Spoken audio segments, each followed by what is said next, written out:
To generations of moviegoers, The Sound of Music appears to be a flawless movie. It's a high-gloss gem of classic Hollywood, grand Austrian Alps, upbeat tunes, sentimental family moments, and Julie Andrews' sunny performance as Maria. It's the type of movie that feels effortless, as if it sprang complete from the Salzburg Hills, preordained to be loved for all time. But anyone who has ever walked onto a movie set knows the truth. Perfection on screen is usually the product of chaos behind the camera. The reality of The Sound of Music's making was anything but idyllic. From casting conflicts that almost killed the project, to unanticipated injuries, to harsh weather conditions, to continuity mistakes that fell through editing, the film's journey to the top was fraught with challenges. To this day, keen-eyed audiences still catch bloopers reminding us that cinema, even at its best, is an art of illusion. So, let us step behind the curtain and revisit the making of The Sound of Music. What you'll discover is not a polished fairy tale, but a messy, human story of improvisation, risk, mistakes, and last-minute miracles that somehow produced one of the most beloved films of all time. The casting battles that changed everything. Before cameras rolled, the question of who would play Maria loomed over the entire production. The role needed an actress who could bring warmth, innocence, and humor to the screen, as well as possess a powerful singing voice. A few names were floated around, including Doris Day and Shirley Jones, and even the retired Grace Kelly. But the studio craved an international star, and Julie Andrews had just burst onto the scene with her debut in Mary Poppins. Ironically, Andrews herself was reluctant to play the role. She worried audiences would view her as typecast, another wholesome nanny warbling to kids. She quipped, "I didn't want to spend my career flying in and out of nurseries with umbrellas." But director Robert Wise and screenwriter Ernest Lehman persuaded her Maria was a richer character than Mary Poppins. She wasn't magical or perfect. She was a genuine young woman who had doubts, was high-strung, and had spirit. Andrews accepted, and the casting was crucial. Without her, it is hard to picture the film taking on the international reach it did.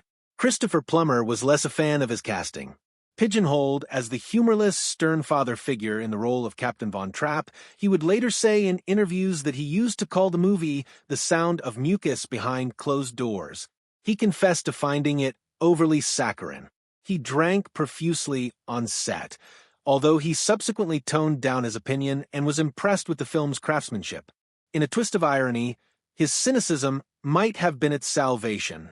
The piercing edge he contributed to the captain evened out the film's cutesiness, making it meaningful.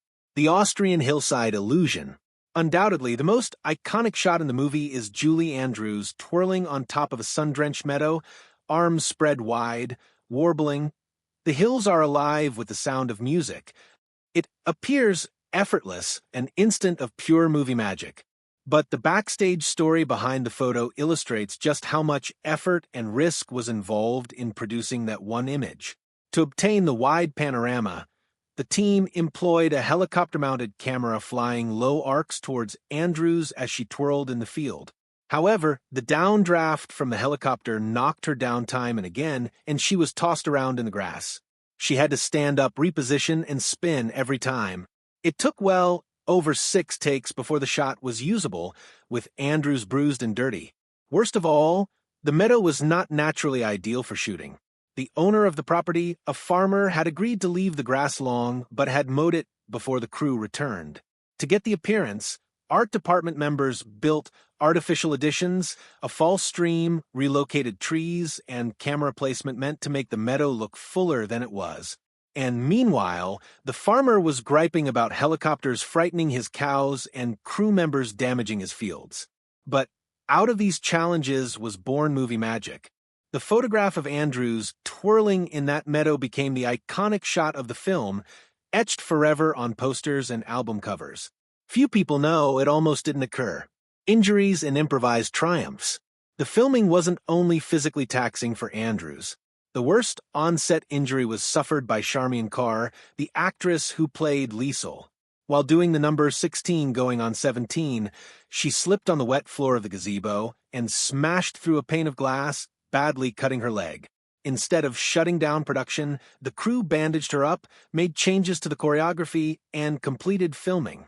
Carr later confessed to having done several takes in agony. That gazebo held more secrets as well. The actual Salzburg gazebo was small, much too small to accommodate cameras and lighting. So the crew constructed a larger version in Hollywood. What audiences see in the dance number isn't Austrian in the least, it's California disguised as Europe. Even Julie Andrews, herself the epitome of control, contributed her own improvisation. In the middle of Do Re Mi, she belted out a final note an octave higher than she was supposed to because it felt right to her. That one spontaneous moment injected the song with a flash of victory that the crew instantly knew was magic. It remained in the final version, and years later is one of the most iconic musical outbursts of the movie. Weather woes and Salzburg struggles. If you thought filming in Salzburg was sunshine and roses, think again. The Austrian climate was unforgiving. Rain fell in sheets for days, holding up major sequences. Crew members shivered in drenched tents, praying for clear skies, while cast members struggled to stay warm between shots. During the Do Re Mi montage, where Maria and the children dance and play across mountains and parks, the production crew needed to shoot fast between rainbursts. Look closely, and you notice continuity errors. The kids' clothes suddenly drier or wetter than they were previously, grass greener in one scene and duller in another. These tiny errors went unnoticed by editors simply because they did not have the time and the budget to reshoot everything. Another issue was lighting. Extended summer days meant the sun moved perpetually, and it was difficult to keep shadows even. Cinematographers compromised, frequently employing artificial lighting to tie together incompatible footage. The end result was imperceptible to all but the most discerning viewers, yet eagle-eyed onlookers can catch glimpses of discontinuous natural light changes over a matter of seconds. The editing room lost and found scenes. As principal photography finished, director Robert Wise was presented with a daunting task. The movie was too long. The initial cuts totaled almost 4 hours, far too long for patrons. Some scenes had to be eliminated. One was a scene in which Liesl had officially introduced Rolf to Maria. Another was the Captain von Trapp singing Edelweiss in the garden, a more personal version that was substituted with the ballroom performance. Wise felt these scenes slowed down the pace, though fans later complained about the loss. Editing brought with it continuity slips. In certain scenes, the children's positions change between cuts, or props simply vanish. There was not much time in the hectic schedule to correct these, so they are present in the final cut. 13 bloopers that made it to the final cut. Despite all its gloss, The Sound of Music contains numerous little gaffes. Some are innocuous continuity errors, others more obvious. One scene. Here are 13 of the most well-known. Helicopter shadows in the hillside scene. In the initial sequence, the shadow of the helicopter is momentarily seen on the lawn. The invisible cameraman was caught by accident. Maria's dress switch. During Do Re Mi, Maria's dress switches randomly between takes, proving that several different takes over the course of many days were edited together. Captain's guitar switch. When George von Trapp sings Edelweiss, his guitar inexplicably changes location between shots. Vanishing apples.